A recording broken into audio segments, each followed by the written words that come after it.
तो अभी हम लोग ने पिछली बार पढ़ा या सीखा, फरिश्तों का एक नया चैप्टर हम लोग ने शुरू किया था। और उस चैप्टर की खासियत ये थी कि फरिश्तों को जो हर बार हम लोग सोचते हैं, फैसिनेटेड होते हैं उसको सुनकर देखकर, अरे फरिश्ता फरिश्ता फरिश्ता।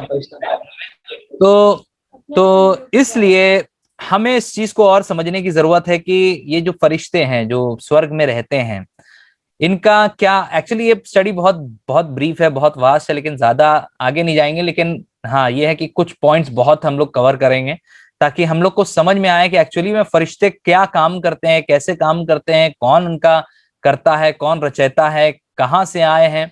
तो ये सारी चीजें तो पिछली बार हम लोग ने सीखा था, origin and nature of angels, यानी कि कहाँ से उत्पत्ति हो रही है, कहाँ से कैसा उनका नेचर है, उसके बारे में हमने सीखा और बहुत सी चीजें सीखी थी। आज हम लोग सीखेंगे कैरेक्टरिस्टिक्स ऑफ एंजल्स। कैरेक्टरिस्टिक्स जो होते हैं यानी कि उनकी क्या खूबियां होती हैं, आज हम उनके बारे में सीखेंगे।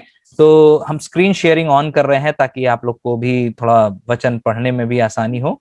सबसे पहला पॉइंट जो मैंने नोट किया है वो है कि फरिश्तों के पास सुपर ह्यूमन पावर होती है। सुपर ह्यूमन पावर, जैसे सुपरमैन होता है ना, बैटमैन होता है, ऐसे करके बहुत से सुपर हीरोज होते हैं, सबकी अपनी अपनी पावर्स होती हैं।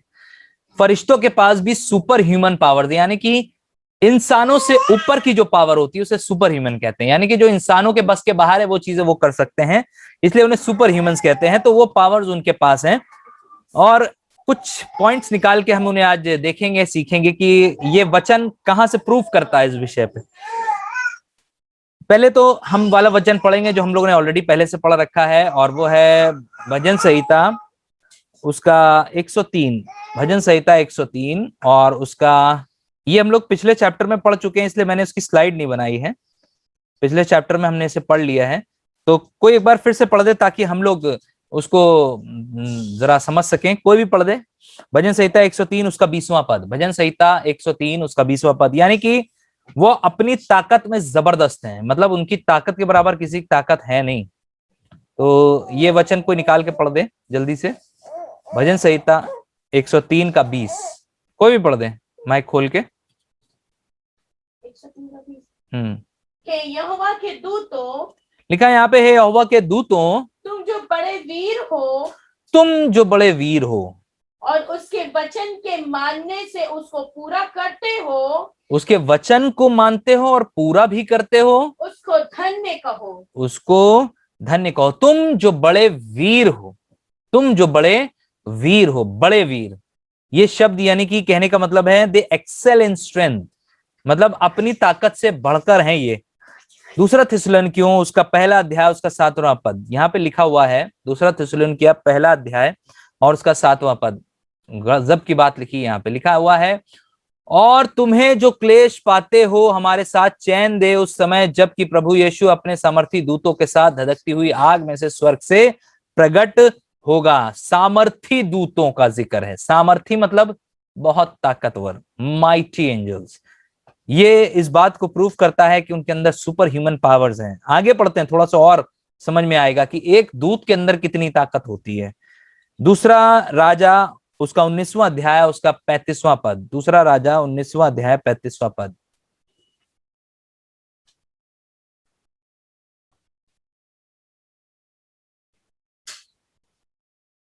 ये उसी रात में क्या हुआ कि यहोवा के दूत ने निकलकर, यहोवा के दूत ने, दूतों ने नहीं लिखा है, एक दूत की बात हो रही है, निकलकर अश्शूरियों की छावनी में 1,85,000 पुरुषों को मार डाला। अकेले एक दूत की ताकत बता रहा हूं मैं आपको। अश्शूरियों की छावनी में घुसा, 1,85,000 पुरुषों को मारा, और भोर को जब वे लोग सवेरे उठे तो क्या देखा कि लोथे ही लोथे पड़ी हैं। मार दिया, उस दूत ने मार दिया। अब आप सोचिए कितनी ताकत होती है एक फरिश्ते के अंदर। दानियल 6:2 जहां पे लिखा हुआ है कि फरिश्तों ने, जब दानियल से राजा ने पूछा क्या तेरे परमेश्वर ने तुझे बचा लिया शेरों की मांद में, तो उसने कहा हाँ, मेरे परमेश्वर ने अपने दूत को भेजकर फरिश्तों का मुंह बंद कर दिया। कोई बंद करा सकता है फरिश्ते शेर का मुंह?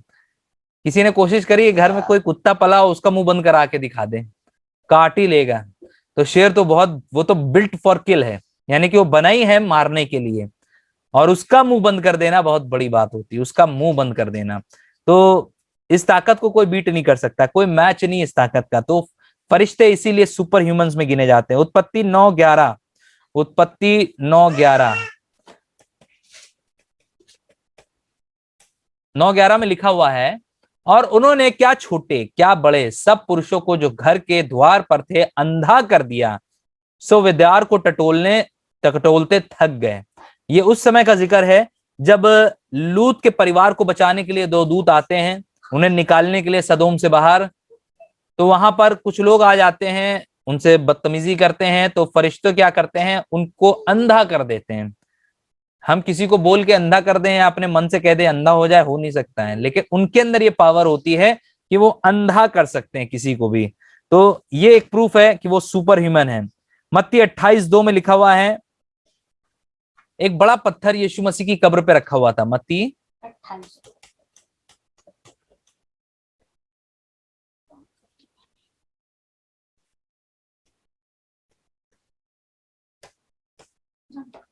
और देखो एक बड़ा भूडोल हुआ, क्योंकि प्रभु का एक दूत स्वर्ग से उतरा और पास आकर उसने पत्थर को लुढ़का दिया और उस पर बैठ गया। बड़ा पत्थर उसने हटका दिया, लुढ़का दिया मतलब ऐसे रोल करा दिया।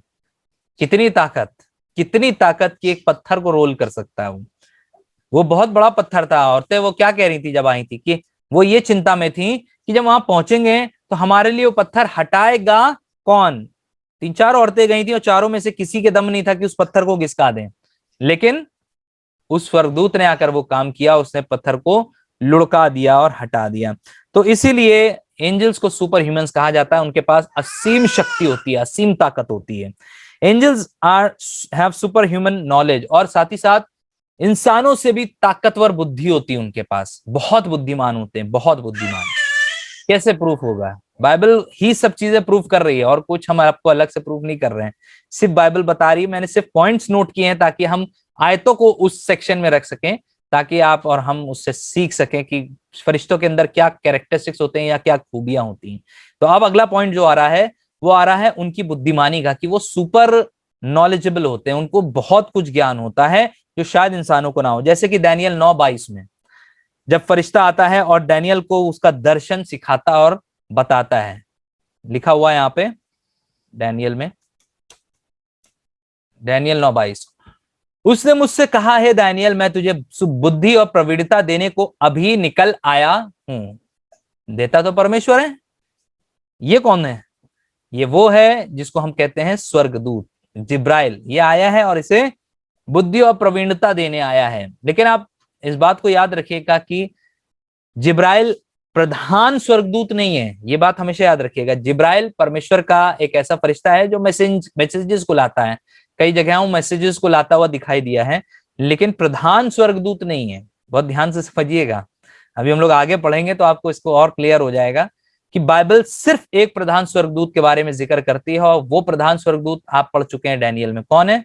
मिकाइल के बारे में पढ़ चुके हैं। तो डैनियल और भी हैं, मिकाइल के जैसे और भी हैं, लेकिन उनका जिक्र बाइबल में नहीं है, लेकिन सिर्फ मिकाइल का जिक्र बाइबल में है। बाकी लिखा है कि उन प्रधान स्वर्गदूतों में से मिकाइल मेरे पास आ गया। मिकाइल मेरे पास, जिब्राइल कहता है कि मिकाइल मेरे पास आया था। तो इसका क्या मतलब है कि प्रधान स्वर्गदूतों में जिब्राइल नहीं है, नहीं तो कहता मेरे जैसे स्वर्गदूतों में से। और कहीं बाइबल नहीं बताती है जिब्राइल को कि वो प्रधान स्वर्गदूत है, लेकिन मिकाइल के लिए बोला गया कि वो प्रधान स्वर्गदूत है।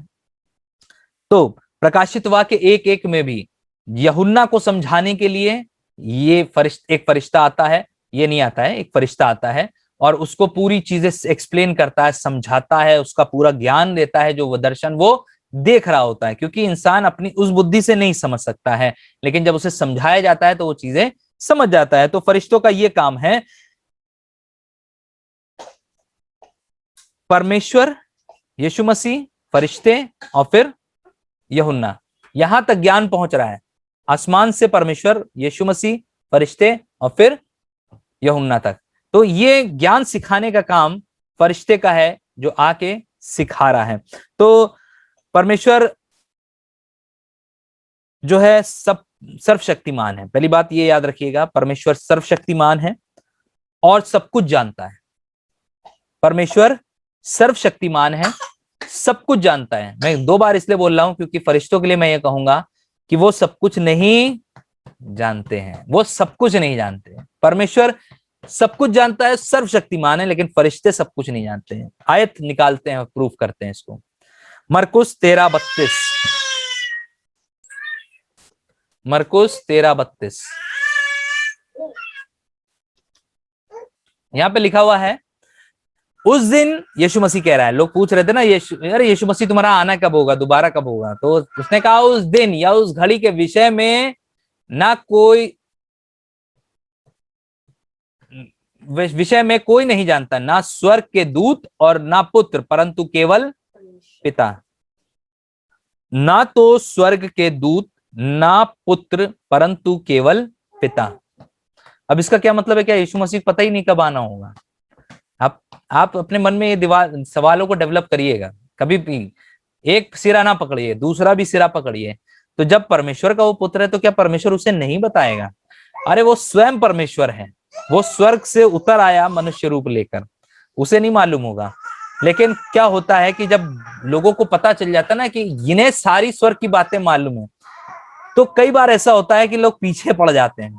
तो उसने भी कहा कि भैया ठीक है, मुझे भी नहीं पता है इस विषय उस घड़ी के बारे में, ना मुझे पता है ना स्वर्गदूतों को पता है, केवल पिता को पता है। क्योंकि बहुत लोग, आपको अगर एक इंफॉर्मेशन आप दे दो किसी को तो दूसरे उसके पीछे पड़ जाते हैं, बताइए बताइए बताइए।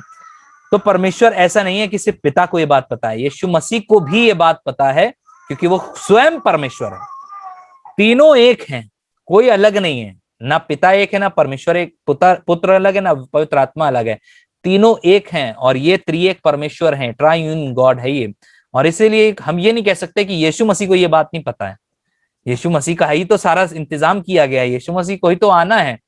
तो ये सिर्फ उस समय उस घड़ी के विषय में बात करी गई।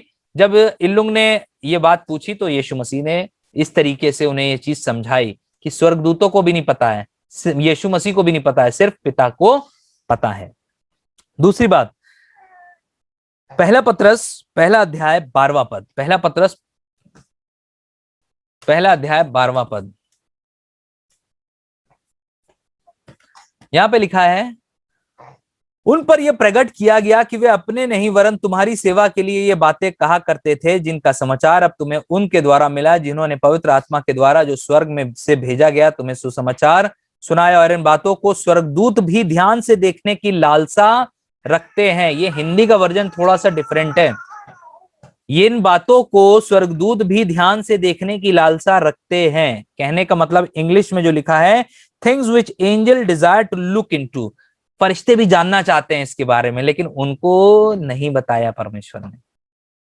सुसमाचार अब तुम्हें उनके द्वारा मिला, जिन्होंने पवित्र आत्मा के द्वारा जो स्वर्ग से भेजा गया तुम्हें सुसमाचार सुनाया। सुसमाचार के बारे में और चीजों को जानने के बारे में ये स्वर्गदूत भी परेशान रहते हैं। वो इच्छा करते हैं कि उन्हें भी पता चले, लालसा रखते हैं, उनकी इच्छा है और ज्ञान मिले इस बारे में, लेकिन उन्हें कुछ चीजों में अभी भी परमेश्वर ने ज्ञान नहीं दिया है। ये कितनी बड़ी चीज है, परमेश्वर ने हमें वो ज्ञान दिया लेकिन उन्हें नहीं दिया। इस चीज को हमें और आपको समझना है कि इसीलिए परमेश्वर सर्वशक्तिमान है, परमेश्वर सब जानता है, लेकिन स्वर्गदूत सब चीजें नहीं जानते हैं। फिर आता है, फरिश्तों की एक भाषा भी होती है।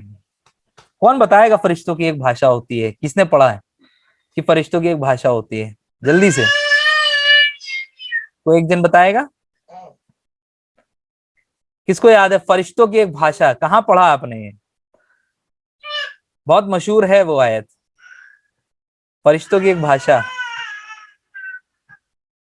पहला कुरिन्थियों 13वां अध्याय और पहली आयत, यदि मैं मनुष्यों और स्वर्ग दूतों की बोलियां बोलूं, इसका मतलब स्वर्ग में स्वर्ग दूतों की एक बोली है, एक भाषा है जो वो बोलते हैं। इसीलिए शब्द का यहाँ पे जिक्र आया, यदि मैं मनुष्यों और स्वर्गदूतों की बोलियां बोलूं। वहां पे भाषाएं हैं स्वर्गदूतों की जो बोलते हैं।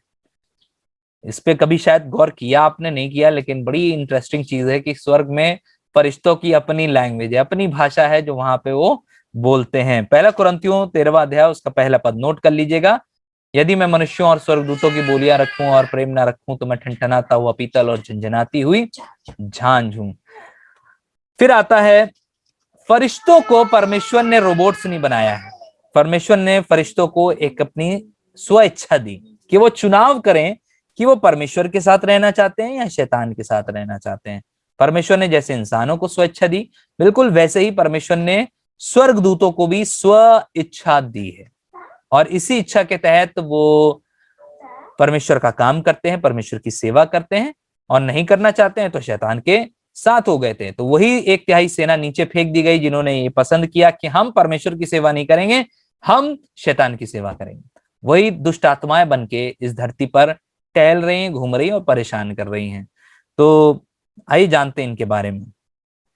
अय्यूब 15:15, अय्यूब 15:15, देखिए क्या लिखा है यहाँ पे। देख, वो अपने पवित्रों पर भी विश्वास नहीं करता और स्वर्ग भी इसकी दृष्टि में निर्मल नहीं है। इस आयत का पता क्या मतलब है? देख, वो अपने पवित्रों पर भी विश्वास नहीं करता, कह रहा है कि वो अपने स्वर्गदूतों पर भी विश्वास नहीं करता।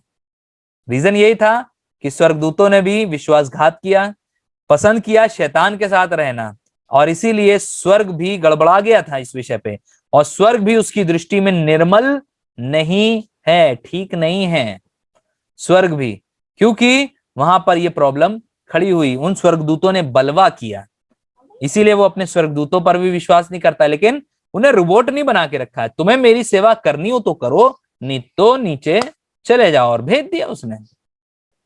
तो पहली बात, परमेश्वर ने स्वर्गदूतों को एक स्व इच्छा दी है। दूसरा पत्रस 2:4, दूसरा पत्रस 2:4, क्योंकि जब परमेश्वर ने उन स्वर्गदूतों को जिन्होंने पाप किया नहीं छोड़ा, जिन्होंने पाप किया नहीं छोड़ा, पर नरक में भेजकर अंधेरे कुंड में डाल दिया ताकि न्याय के दिन तक बंदी रहे। वहां तो अभी जली रहे हैं, उसके बाद न्याय के दिन तक बंदी रहेंगे और फिर जलाए जाएंगे। तो ये है स्थिति। उन स्वर्गदूतों के लिए माफी नहीं है, क्योंकि वो परमेश्वर के विरुद्ध खड़े हो गए। अगर आप याकूब 1:6 पढ़े तो देखिए क्या लिखा है। याकूब 1:6 यहां लिखा हुआ है, फिर जो स्वर्गदूतों ने अपने पद को स्थिर ना रखा वरन अपने निज निवास को छोड़ दिया, इनकी इच्छा थी उन्होंने छोड़ दिया, उसने उनको भी उस भीषण दिन के लिए, न्याय के लिए, अंधकार में जो सदा काल के लिए है, बंधनों में रखा है।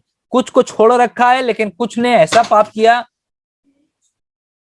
जो माफ नहीं किया जा सकता था, और इसीलिए उन्हें बांध दिया गया। आपको मालूम वो कौन सा पाप था जिसकी वजह से इन्हें बांधा गया? बाकियों को क्यों छोड़ दिया? किसी को याद है वो पाप क्या था? क्या पाप था वो जो इन फरिश्तों ने किया और इन्हें बांध दिया परमेश्वर ने? बाकियों को छोड़ रखा, अभी भी घूम रहे हैं, परेशान कर रहे हैं, पूरी दुनिया को तबाह कर रहे हैं। उन्होंने ऐसा क्या पाप कर दिया था? किसी को याद है? कुछ याद आ रहा है? चंपा बहन, पूनम, कुछ याद आ रहा है? अशोकन भाई, सुदीप भाई, आप सबको याद होगा उत्पत्ति में एक जिक्र है जहां पे लिखा है स्वर्ग से ये जो फरिश्ते नीचे उतरे थे, उतारे गए थे या गिराए गए थे, इन्होंने मनुष्यों की पुत्रियों को देखा कि वो बहुत सुंदर हैं, और जिन जिन से चाहा उनसे विवाह कर लिया, और उनसे जो पुत्र उत्पन्न हुए, लिखा है वो बड़े शूरवीर होते थे। लेकिन परमेश्वर की ये मनसा ही नहीं थी। परमेश्वर की मनसा थी कि वो मनुष्यों से पुत्रों को, पुत्रियों को पैदा करे जो उसके लिए, उसके लायक काम करें। फरिश्तों का तो इसमें कोई काम ही नहीं था, लेकिन फरिश्तों के अंदर ये एबिलिटी थी कि वो अपना रूप चेंज कर सकते थे, और वो उतर आए धरती पर, उन्होंने उनसे शादियां कर ली।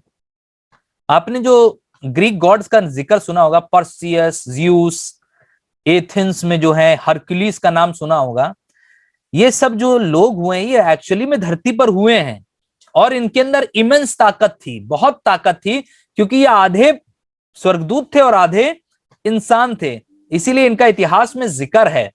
आज तक हम हरक्यूलिस के बारे में सुनते हैं, कहते हैं लोग उसके कंधे के ऊपर जो है धरती टिकी हुई है। तो हरक्यूलिस बहुत पावरफुल था, ये पर्सियस बहुत पावरफुल था, ज़्यूस बहुत पावरफुल था। तो ग्रीस के लोगों ने इनको देवता घोषित कर दिया, क्योंकि इनकी इतनी जबरदस्त ताकत थी, क्योंकि इनमें आधा फरिश्ता और आधा इंसान जुड़ा हुआ था। इसलिए ये प्रॉब्लम हुई कि इनको परमेश्वर ने उठा के सदा काल के लिए बंधनों में डाल दिया। परमेश्वर ने इन्हें डाल दिया। इन फरिश्तों की वजह से मनुष्य जाति गंधा गई थी, गंदी हो गई थी, और इसलिए परमेश्वर को ये नागवार ठहरा। परमेश्वर ने इनको उठा के, पहले तो अगर नहीं मानते तो ये औरों को गंदा करते हैं, औरों को खराब करते हैं, और ये मनुष्य जाति और खराब हो जाती, इसलिए परमेश्वर ने इन्हें उठाकर बांध दिया। और इसलिए स्वर्ग से फेंके हुए इन फरिश्तों के लिए कोई माफी नहीं है, कोई माफी नहीं है, हम लोग को मिली है। इब्रानियों 2:16 पढ़िए, देखिए क्या लिखा है।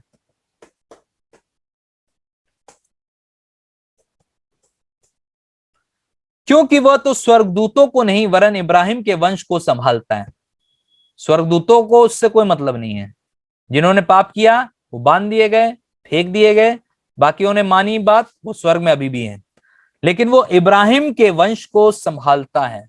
ये आयत इस बात को बताती है कि छुटकारे के लिए वो अभी भी हमें संभाल रहा है। फरिश्तों के लिए नहीं है ऐसा अपॉर्चुनिटी, लेकिन हमारे लिए है। हम पाप करें और वापस आ सकते हैं, लेकिन अगर फरिश्ते पाप करेंगे तो वो वापस नहीं, क्योंकि उनकी बिल्ट इस तरह की नहीं है, उन्हें बनाया इस तरह का नहीं गया। एक बार गलती स्वर्ग से बाहर, लेकिन हम यहाँ बार बार गलती करते हैं, बार बार खुद पिता के पास आते हैं, लेकिन उसका दिल इतना बड़ा है कि वो हमें माफ करता है। तभी तो लिखा है, क्योंकि वो तो स्वर्गदूतों को नहीं वरन इब्राहिम के वंश को संभालता है। हम कितना भी पाप करें, हम लौट के अपने पिता के पास वापस आते हैं। यह है इस आयत का मतलब। तो इसलिए हर एक को मॉरल कैरेक्टर मिला है, हमें अपना मॉरल कैरेक्टर मिला है, फरिश्तों को अपना मॉरल कैरेक्टर मिला है, और हमें सोच समझ, हमें चुनाव करने का मौका मिला है कि हम सही रास्ता चुने या गलत रास्ता चुने, यह हमारे ऊपर है।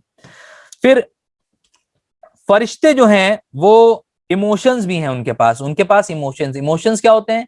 खुशी का इजहार करना, गुस्से का इजहार करना, है ना। ये सारे इमोशंस जैसे हमारे अंदर हैं, बिल्कुल वैसे ही उनके अंदर भी पाए जाते हैं। जैसे कि जब परमेश्वर सृष्टि की रचना कर रहा था, अय्यूब 38:7 में क्या लिखा हुआ है?